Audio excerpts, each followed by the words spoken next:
नाम से क्लियर है, थ्योरी ऑफ बीम्स में भी इसको स्टडी किया था कि जहां पे हम अगर कंप्रेशन जोन की बात कर रहे हैं और टेंशन जोन की बात कर रहे हैं, जहां पे ये जो हमारे स्टील के जो स्ट्रेसेस जो अंडर टेंसाइल है फोर्सेस, जो अंडर टेंसाइल फोर्सेस है, जहां पे टेंशन फोर्सेस मैक्सिमम लग रही है, तो स्टील के फोर्सेस क्या करेंगे इसमें, जो रीइंफोर्समेंट के अंदर जो स्ट्रेन है वो अर्ली अकर कर जाएगी इन कंपैरिजन टू कंक्रीट। मतलब जो जो अगर हमारी लिमिटिंग वैल्यूज हैं स्टील की, या फिर जो फेलियर अकर करेगा स्टील में, वो पहले कर जाएगा, क्योंकि इन कंपैरिजन टू कंक्रीट, क्योंकि हम इसमें सरिया क्या प्रोवाइड कर रहे हैं, अंडर रीइंफोर्समेंट है, सरिया कम प्रोवाइड कर रहे हैं बैलेंस सेक्शन से।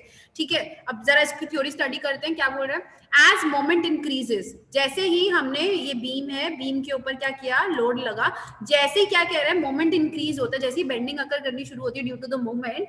ठीक है, इसमें क्या बोल रहा है, increases, first steel reaches yield strain, सबसे पहले स्टील रीच करता है अपने यील्ड स्ट्रेन को, कौन सी वैल्यू, इस वैल्यू पे सबसे पहले स्टील रीच करेगा, किसके कंपैरिजन में, in comparison to compressive strain. और कंप्रेसिव स्ट्रेन कहां पे अकर कर रहे हैं, इस टॉप जोन में जहां पे कंक्रीट है, क्योंकि बीम इस तरह से डिजाइन हुई, जब भी उस पर लोड लगता है तो जो ऊपर टॉप वाली फाइबर होती है वो बेंड होती है।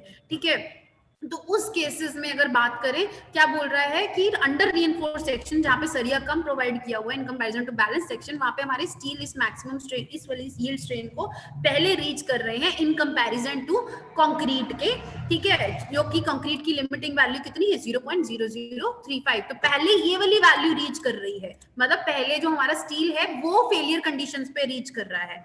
ठीक है, in this case as moment increases, जैसे ही मोमेंट इंक्रीज होता है, जैसे ही मतलब लोड लगा, लोड की वजह से जो मोमेंट आया, जैसे ही वो इंक्रीज होता है, वो स्टील में यील्ड स्ट्रेन पहले रीच करता है, देन कंक्रीट। फिर आगे क्या बोल रहे हैं, स्ट्रेस इन स्टील जो है वो रिमेन क्या करते हैं, वो वहीं के वहीं रहते हैं, और जो स्ट्रेसेस है वो वहीं के वहीं रहते हैं, लेकिन जो स्ट्रेन है, मतलब जो उसकी डेल्टा L/L की वैल्यू है वो बढ़ती रहती है लोड के साथ, स्ट्रेस वहीं का वहीं रह गया, जो Fy वैल्यू वहीं की वहीं है, लेकिन जो उसके अंदर स्ट्रेन अकर है वो बढ़ती जा रही है with time.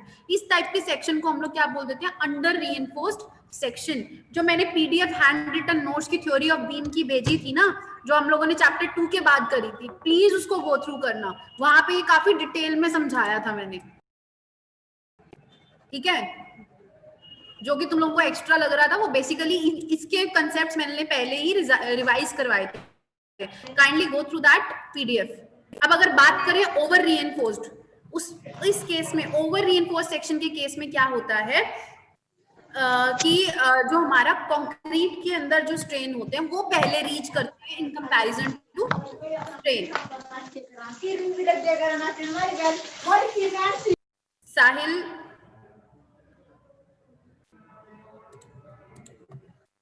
Over reinforcement section की बात करें, ये ऐसा सेक्शन है बीम का जहां पे हम लोगों ने स्टील ज्यादा प्रोवाइड किया है।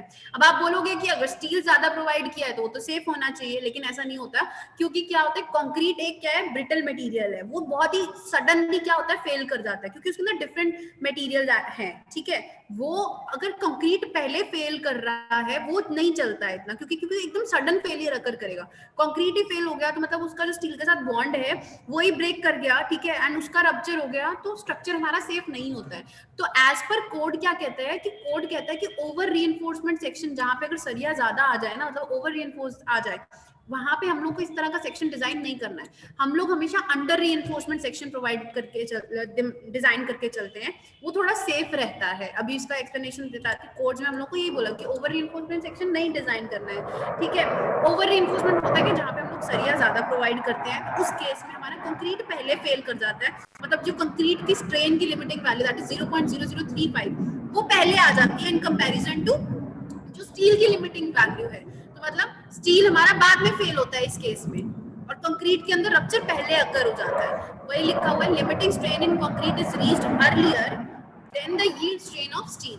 ठीक है, at failure steel is not yielded, जो जब फेलियर अकर करता है स्टील हमारा यील्ड नहीं होता, स्टील हमारा फेल नहीं हुआ होता है, लेकिन जो कंक्रीट होता है ना वो बस्ट हो जाता है, वो एकदम क्या होता है, उसमें क्रैक्स आएंगे, ऑल ऑफ सडन पूरा स्ट्रक्चर बिल्कुल क्या होता है, कोलैप्स होता है। कंक्रीट सडनली बर्स्ट कर जाता है पूरा, ठीक है, एंड उसमें कोई वार्निंग नहीं होती। लेकिन अगर हम बात करें अंडर रीइंफोर्स सेक्शन की, अंडर रीइंफोर्समेंट सेक्शन में पहले स्टील धीरे धीरे क्या करता है, अपनी वैल्यूज को रीच करता है, ठीक है, लिमिटिंग वैल्यू मतलब स्ट्रेन स्टील में पहले आता है। अगर स्ट्रेन स्टील में पहले आता है तो उसके बाद जाके वो कंक्रीट में ट्रांसफर होता है, तो हमें माइनर क्रैक जहाँ पे रीइंफोर्समेंट होती है उसके आसपास दिखने लग जाते हैं, तो हमें एक वार्निंग साइन दिखने लग जाते हैं कि अब शायद से चांसेस हैं कि हमारा जो स्ट्रक्चर फेल होने के चांसेस है, ठीक है, तो उसको फिर भी सेव किया जा सकता है। लेकिन अगर ओवर रीइंफोर्समेंट सेक्शन होगा ना, मतलब उस केस में सरिया ज्यादा है तो सरिया फेल नहीं होता, कंक्रीट सीधा फेल होता है, तो पूरा स्ट्रक्चर फेल होने के ज्यादा मतलब ज्यादा डेंजरस केस रहता है ओवर रीइंफोर्समेंट में, इसलिए हम लोग अंडर रीइंफोर्समेंट प्रेफर करते हैं।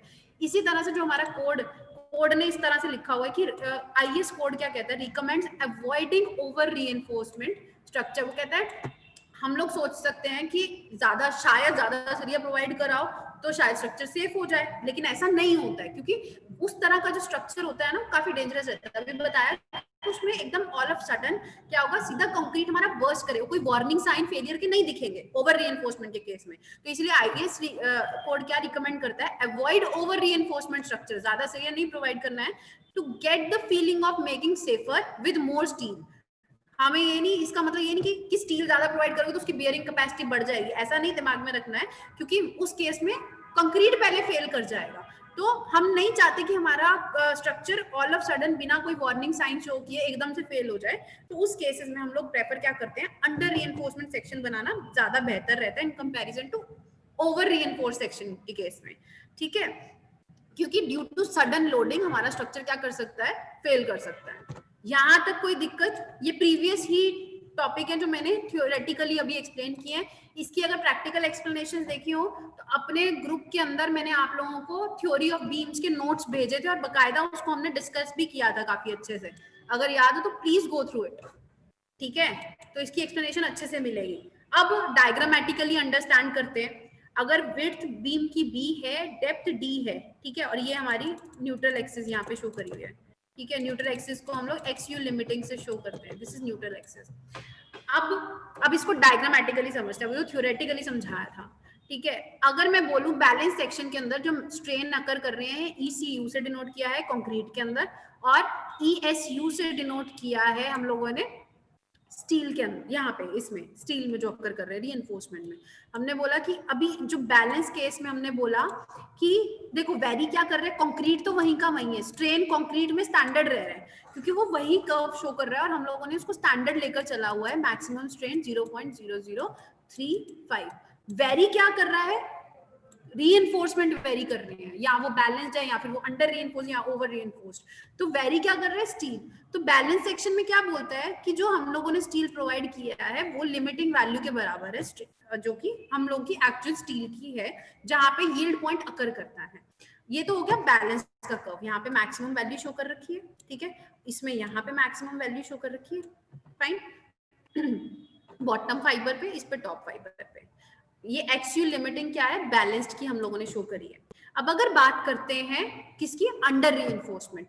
अंडर रीइंफोर्समेंट में हमारा स्टील पहले फेल कर रहा है।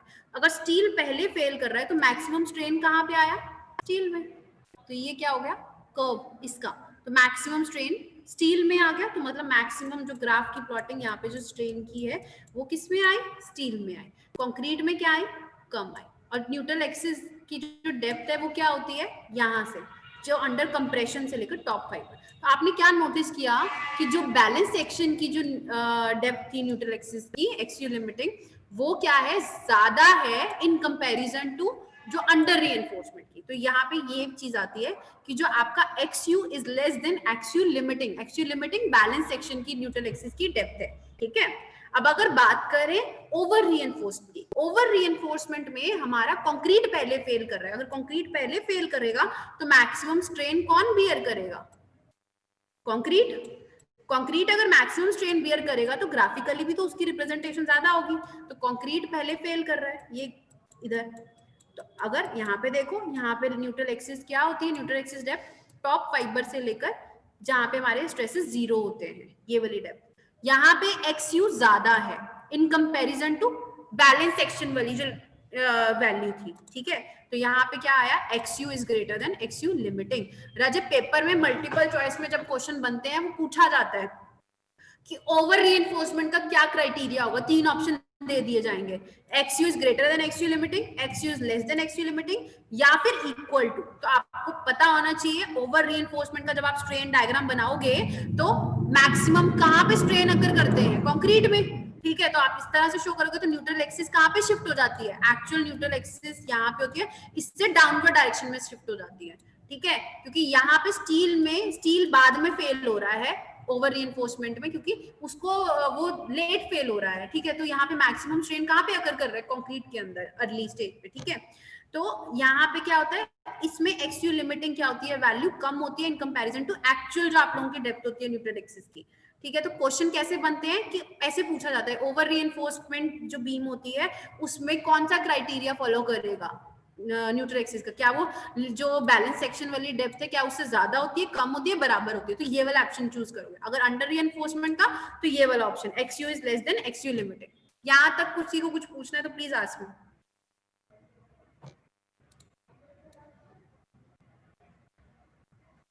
समीना, समीना, विकास, आस्था, बाकी बच्चे भी प्लीज। नहीं ma'am. I don't think so anyone else is there. Aastha, आ गया मैम समझ।